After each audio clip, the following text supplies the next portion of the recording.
Hello everyone, আপনাদের সবাইকে স্বাগত জানাই আমার আপনার সবার প্রিয় চ্যানেল ক্যাম্পসার 10-এ। আজকে আমরা জিওগ্রাফির কিছু প্রিভিয়াস ইয়ার কোয়েশ্চেন সলভ করব, ঠিক আছে। সো আপনারা যারা আমার চ্যানেলে নতুন এসেছেন, চ্যানেলটাকে অবশ্যই সাবস্ক্রাইব করবেন এবং বেল আইকনে অবশ্যই ক্লিক করবেন, যাতে করে আমার ভিডিওর নোটিফিকেশানটা আপনি সবার প্রথমে পেয়ে যান, ঠিক আছে। সো আজকে প্রথম কোয়েশ্চেনটা থেকে শুরু করছি, ঠিক আছে। এটা কিন্তু সোশ্যাল সায়েন্সের কোয়েশ্চেনগুলো আমি করিয়েছি এর আগে, হিস্ট্রিটা করিয়েছি, এখন জিওগ্রাফিটা, ঠিক আছে। সো প্রথম কোয়েশ্চেন হচ্ছে পৃথিবীর আকৃতি হলো। সো পৃথিবীর যে আকৃতিটা, এটা কিন্তু আপনারা জানেন কিছুটা চ্যাপ্টা বলের মতো, ঠিক আছে, চ্যাপ্টা, ঠিক আছে। এটা ম্যাগ হয়ে গেছে, চ্যাপ্টার মতো, কিছুটা চ্যাপ্টার মতো, কিন্তু পুরোপুরি কিন্তু গোল না, ঠিক আছে। এটা আঁকতে অসুবিধা হচ্ছে, বাট পুরোপুরি গোল না কিন্তু পৃথিবীর যে আকৃতিটা। সো এটা কিন্তু অভিগত উপবৃত্তের মতো। এটা কিন্তু ধূমকেতুর মতো না। ধূমকেতু হচ্ছে কি একটা বরফের গোল্লা, এটা আকাশে এইভাবে আসতে থাকে। এরপরে উপগ্রহ, তো এটা তো পৃথিবীর চারিদিকে ঘুরে, যেমন চাঁদ, এটা হচ্ছে গিয়ে প্রাকৃতিক উপগ্রহ। আর নর্মালি আমরা যে বিভিন্ন রিসার্চের জন্য যেগুলোকে মহাকাশে পাঠানো হয়, ওগুলো হচ্ছে গিয়ে উপগ্রহ। সো এগুলোই তো হবে না। সো পৃথিবীর আকৃতি একটা উপগ্রহের মতো, ঠিক আছে, সরি, উপবৃত্তের মতো, ঠিক আছে। নেক্সট হচ্ছে পৃথিবীর নিরক্ষীয় ব্যাস হলো। সো পৃথিবীর নিরক্ষীয় ব্যাস বলতে পৃথিবী এই ধরনের একটা পৃথিবী ধরনের এঁকে দিলাম। সো পৃথিবীর এখান থেকে এখানে, ঠিক আছে, এখান থেকে এখানে যদি আমি একটা লম্বা একটা দাগ দিই, তাহলে এই যে সবচেয়ে বড় যে ব্যাসটা, এই ব্যাসটা অ্যাকচুয়ালি 12,756 এত কিলোমিটার, ঠিক আছে। সো এটা কিন্তু কোনো অপশানে এখানে মিলছে না। সো অপশান ডি সঠিক উত্তর হয়ে যাবে। নেক্সট পরবর্তী কোশ্চেনে চলে গেলাম। এখানে কি বলা হয়েছে, নিজ অক্ষ বরাবর পৃথিবীর পশ্চিম থেকে পূর্ব দিকে অবিরাম গতিকে বলা হয়।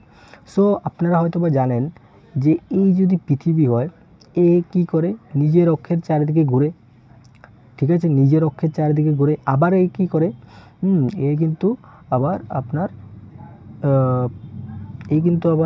আপনার সূর্য, এখানে যদি সূর্য থাকে, তাহলে সূর্যকেও কিন্তু এ প্রদক্ষিণ করে, ঠিক আছে, এভাবে প্রদক্ষিণ করবে, এভাবে প্রদক্ষিণ করবে। তো এই যে সূর্যকে যে প্রদক্ষিণ করছে, এটাকে বলা হয় বার্ষিক গতি, কারণ এক বছরে এটা কমপ্লিট করে, ঠিক আছে। আর ও যে নিজের অক্ষে এভাবে রোটেট করছে, ঠিক আছে, এটাকে বলা হয় আহ্নিক গতি, ঠিক আছে। তো আশা করি বুঝতে পেরেছেন আহ্নিক গতি। সো অপশান সি সঠিক উত্তর হয়ে যাবে। নেক্সট পরবর্তী কোশ্চেনে চলে গেলাম। দক্ষিণ মেরুতে রঙিন আলোকমালা দেখা যায়, যাকে বলা হয়। সো দক্ষিণ মেরুতে কি দেখা যায়, ও দক্ষিণ মেরুতে অ্যাকচুয়ালি আপনার কুমেরু প্রভা দেখা যায়, ঠিক আছে। আর সুমেরু প্রভা দেখা যায় অ্যাকচুয়ালি উত্তর গোলার্ধে, ঠিক আছে। সো সুমেরু প্রভাকে মনে রাখার সবচেয়ে ইজি ট্রিক হলো সান, ঠিক আছে। সো SU হচ্ছে গিয়ে সুমেরু প্রভা, আর N হচ্ছে গিয়ে নর্থ পোল, ঠিক আছে। সো আশা করি আপনারা এই শর্ট ট্রিক দিয়ে ইজিলি মনে রাখতে পারবেন যে সুমেরু প্রভা হচ্ছে গিয়ে উত্তর গোলার্ধে, আর কুমেরু প্রভা হয় দক্ষিণ গোলার্ধে, ঠিক আছে। নেক্সট চলে গেলাম পরবর্তী কোশ্চেনে। একটিমাত্র মহাবৃত্ত হলো, ঠিক আছে, একটিমাত্র মহাবৃত্ত। সো সাপোজ ধরেন না, এটা একটা গোলক আঁকলাম, ঠিক আছে, এটা একটা গোলক। এই গোলকের আপনার এই গোলকের উপরে যদি আপনি সবচেয়ে বড় একটা বৃত্ত আঁকেন, এটা যদি গোলকটার সবচেয়ে বড় বৃত্ত হয়, এই যে এই বৃত্তটা হবে আপনার নিরক্ষরেখা, ঠিক আছে, নিরক্ষরেখা। সো এটা আপনার এই যে নিরক্ষরেখাটা, এটাই কিন্তু আপনার মহাবৃত্ত, ঠিক আছে। সো আপনার অপশান সি সঠিক উত্তর হয়ে যাবে। প্রতিপাদ্য স্থানের পার্থক্য। এখন প্রতিপাদ্য স্থানের পার্থক্য কী? প্রতিপাদ্য স্থানের পার্থক্য হলো পৃথিবী পৃষ্ঠের, এই যে পৃথিবী পৃষ্ঠ, এই পৃথিবী পৃষ্ঠের অ্যাকচুয়ালি দুটি বিপরীত যে দুটি বিন্দু একে অপরের বেশীয়ভাবে যদি বিপরীত বিন্দু হয়, এদেরকে অ্যাকচুয়ালি এদের প্রতিবাদের যে পার্থক্যটা, এটা কিন্তু আপনার 180 ডিগ্রি হয়, ঠিক আছে, 180 ডিগ্রি হয়। কিন্তু 90 ডিগ্রিতে কিন্তু এই যে প্রতিবাদের পার্থক্য, এটা সম্ভব নয়, ঠিক আছে। আর 0 ডিগ্রিতে তো এটা এখানেই থেকে যাবে, দ্যাট মিন্স কি 0 ডিগ্রিতেও সম্ভব নয়। তাহলে সঠিক উত্তর হচ্ছে গিয়ে 180 ডিগ্রি। ঠিক আছে, আশা করি আপনারা বুঝতে পারছেন যে প্রতিবাদ স্থানের পার্থক্য 180 ডিগ্রি হতে হবে। ঠিক আছে, এরপরে হচ্ছে ভূমিকম্পের উৎস নির্ধারণকারী যন্ত্রের নাম। ভূমিকম্পের উৎস সিসমোগ্রাফ দিয়ে মাপা হয়। ঠিক আছে, সিসমোগ্রাফ ওই যন্ত্রটা যেটা দিয়ে ভূমিকম্পের উৎস নির্ধারণ করা হয়। আর এখানে 12 কথা শব্দের অর্থ হলো হচ্ছে গিয়ে চাপ। ঠিক আছে, সো চাপের পরিবর্তন মাপার যে যন্ত্রটা এটা হচ্ছে গিয়ে বারোগ্রাফ।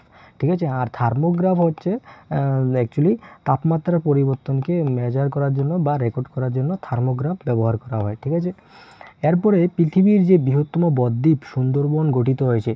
তো বদ্বীপ নর্মালি কিভাবে গঠিত হয়, এটা অ্যাকচুয়ালি নদী যে আছে, নদীর যে জায়গার মধ্যে সমুদ্রের সাথে মিলিত হয়, এই সমুদ্রের সাথে যে জায়গাতে নদী মিলিত হবে, এই যে জায়গাটা, এখানে কি হয়, নদীর যে বালুগুলো এই যে জমা হতে হতে এখানে একটা উপকূল তৈরি করে। ঠিক আছে, তো এই জায়গাটাকে অ্যাকচুয়ালি ডেল্টা বলা হয় বা বদ্বীপ বলা হয়। ঠিক আছে, তো পৃথিবীর সবচেয়ে বড় বদ্বীপ যেটা সুন্দরবন, এটা অ্যাকচুয়ালি গঙ্গা ও ব্রহ্মপুত্রের মোহনায় গঠিত। ঠিক আছে, আশা করি এই জিনিসটা আপনারা বুঝতে পেরেছেন।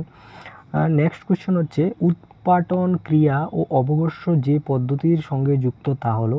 সো উৎপাটন আর অবঘর্ষ যে পদ্ধতি এটা অ্যাকচুয়ালি হিমবাহ ক্ষয়ের সাথে যুক্ত। ঠিক আছে, আর এখানে বায়ুর ক্ষয় এটা তো অ্যাকচুয়ালি একখানের বালুকণা বাতাসের মাধ্যমে অন্যখানে গেল। ঠিক আছে, ওই জিনিসটা বোঝানো হয়েছে, সো এটা এখানে না। ঠিক আছে, বাকি নেক্সট পরবর্তী কোয়েশ্চেনে চলে গেলাম। এটা হচ্ছে কি হাইড্রেশন সম্পর্কযুক্ত। সো হাইড্রেশন কিসের সাথে যুক্ত? হাইড্রেশন অ্যাকচুয়ালি জলের রিলেটেড। ঠিক আছে, জল যুক্ত করা কিছু একটা বোঝায়। সো এটা কিন্তু আপনার রাসায়নিক আবহবিকারের সাথে যুক্ত। ঠিক আছে, এটা কিন্তু আপনার প্রাকৃতিক আবহবিকারের সাথে যুক্ত না এবং জৈবিক আবহবিকারের সাথে যুক্ত না। কেন? কারণ প্রাকৃতিক আবহবিকারে কি হয়, প্রাকৃতিক আবহবিকারে আপনার শিলা যে রাসায়নিক গঠন কোনো পরিবর্তন ছাড়াই ছোট ছোট টুকরোতে ভেঙে যায়। ঠিক আছে, ছোট ছোট টুকরোতে ভেঙে যায়। আর যে বায়োলজিক্যাল ওয়াদারিং বা জৈবিক আবহবিকার, এক্ষেত্রে কী হয়, এক্ষেত্রে জীবন্ত প্রাণী দ্বারা শিলা ভেঙে যায়। ঠিক আছে, কোনো একটা প্রাণী, জীবন্ত কোনো একটা প্রাণী কী করলো, শিলাকে ভেঙে দিল। ঠিক আছে, শিলাকে ভেঙে দিল। সো এটা কিন্তু আপনার জৈবিক আবহবিকারের সাথে। সো হাইড্রেশন কিন্তু আপনার রাসায়নিক আবহবিকারের সাথে যুক্ত।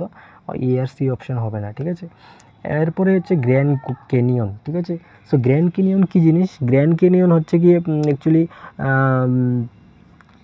গ্র্যান্ড ক্যানিয়ন অ্যাকচুয়ালি কলোরাডো নদীতে অবস্থিত। ঠিক আছে, সো এই যে কলোরাডো নদীর দ্বারা খোদাই করা সবচেয়ে বড় গভীর গিরিখাত।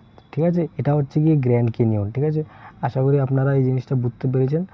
ঠিক আছে, নেক্সট পরবর্তী কোয়েশ্চন হচ্ছে পেডিমেন্ট গঠিত হয়। ঠিক আছে, পেডিমেন্ট কি?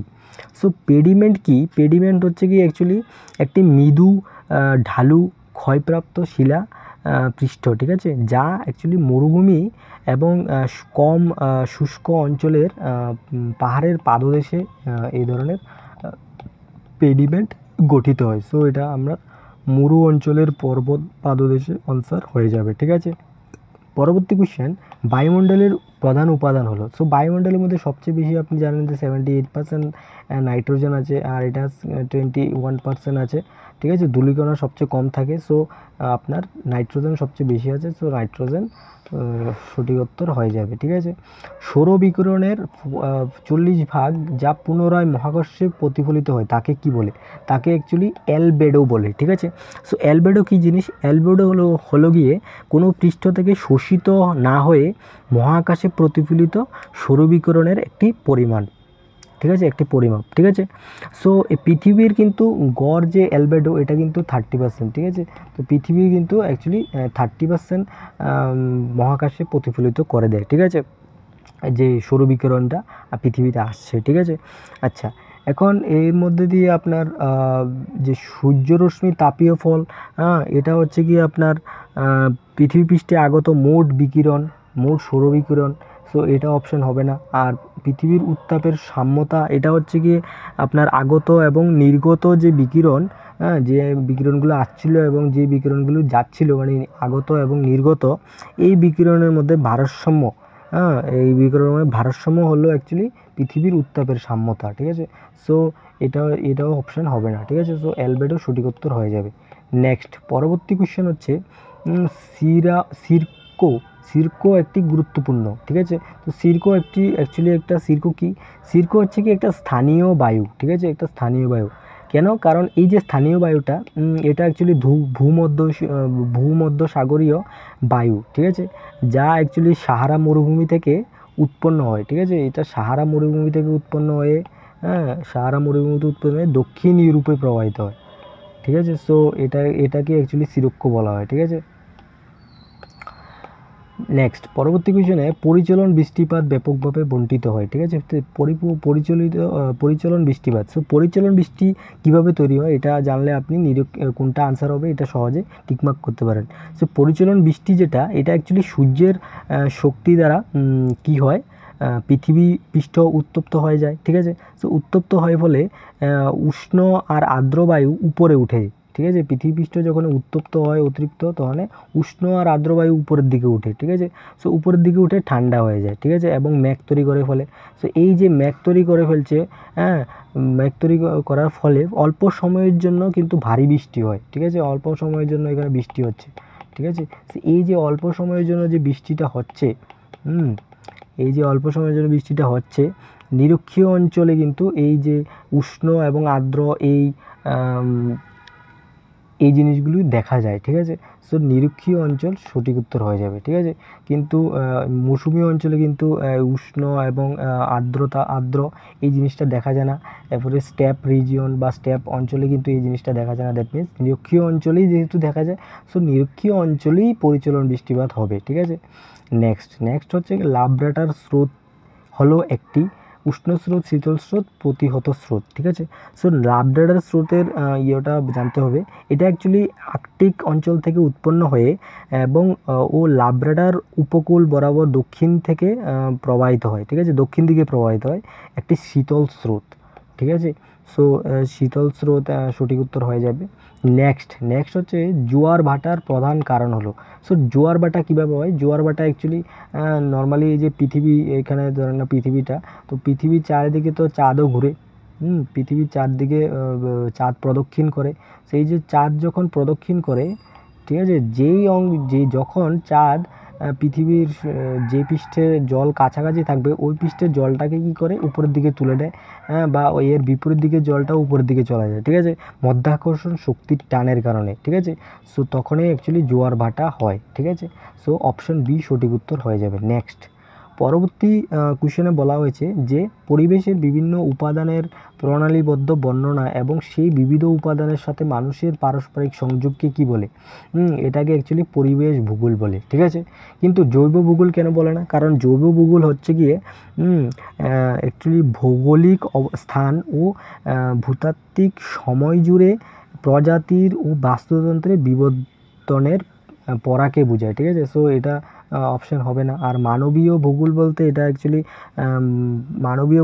মানব সম্প্রদায়, সাংস্কৃতিক, অর্থনীতি ও পরিবেশের সঙ্গে মিথস্ক্রিয়ার নিয়ে যে অধ্যয়ন হয় ওটা। সো এটাও অপশান হবে না। সো সঠিক উত্তর অপশান বি হবে, ঠিক আছে। লাস্ট কোয়েশ্চেন, এখানে বলা হয়েছে যে কার্বন ডাইঅক্সাইড এবং কার্বন মনোঅক্সাইড উভয়ই যুক্ত রয়েছে।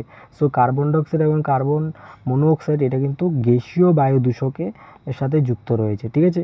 হ্যাঁ, এটা কিন্তু প্রাকৃতিক না, কারণ কার্বন মনোঅক্সাইড কিন্তু প্রাকৃতিকভাবে তৈরি হয় না, কিন্তু এটা কিন্তু নর্মালি মানুষই সৃষ্টি করে এবং এটা গ্যাসীয় বায়ু দূষকের মধ্যেই পড়ে, ঠিক আছে। সো আজকের জন্য এতটুকুই। আশা করি আপনাদের ভিডিওটা ভালো লেগেছে। সো ভিডিওটা ভালো লেগে থাকলে শেয়ার করবেন এবং কমেন্ট করবেন, লাইক করবেন, ঠিক আছে। সো এভাবেই পরবর্তী ভিডিওগুলো আসতে থাকবে। সো ধন্যবাদ, আজকের জন্য এতটুকুই।